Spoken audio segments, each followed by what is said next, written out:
It's time for the Wednesday review, a brief breakdown of the books I read this week. First up is Done and Dusted by Lyla Sage. Emmy Ryder has moved back home to Meadowlark after a barrel riding injury took her out of regular competition. She's living back at home with her father and brothers, hasn't told any of them about her injury or that she's afraid to get back on a horse. Luke Brooks, her brother's best friend, honorary rider boy, and lifelong frenemy, is determined to help her get back in the saddle. He offers to give her riding lessons, to start back at the beginning and build her confidence, and maybe something more.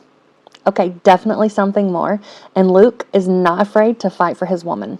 My second book was The Third Gilmore Girl by Kelly Bishop. Memoirs are not my usual go-to, but I'm a fan of Gilmore Girls and Dirty Dancing, so I wanted to give Kelly's a try. Let me tell you, it did not disappoint.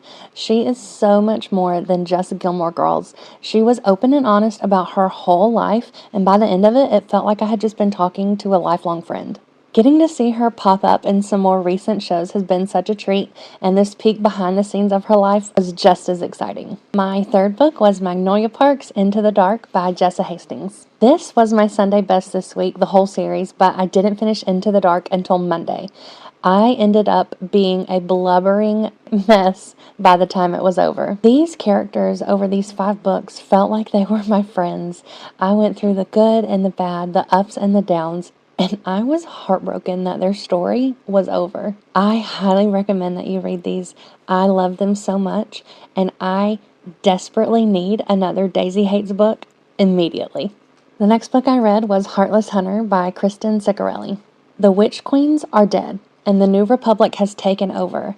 The Blood Guard is out hunting and killing witches with the goal of wiping them out completely. Rune Winters is a highly esteemed member of society after turning in her own grandmother to the Blood Guard. Unbeknownst to them, Rune is actually enemy number 1. While she parades around as a vapid, high society girl, she is, in actuality, the Crimson Moth. As the Crimson Moth, she is brave and cunning and helps save captured witches and gets them to freedom. The last book I read this week was Rita Hayworth and the Shawshank Redemption by Stephen King.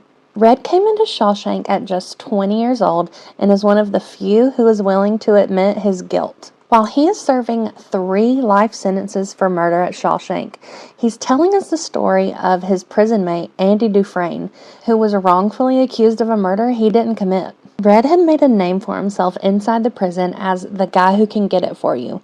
Whether it was cigarettes or posters, anything you needed, he was your guy.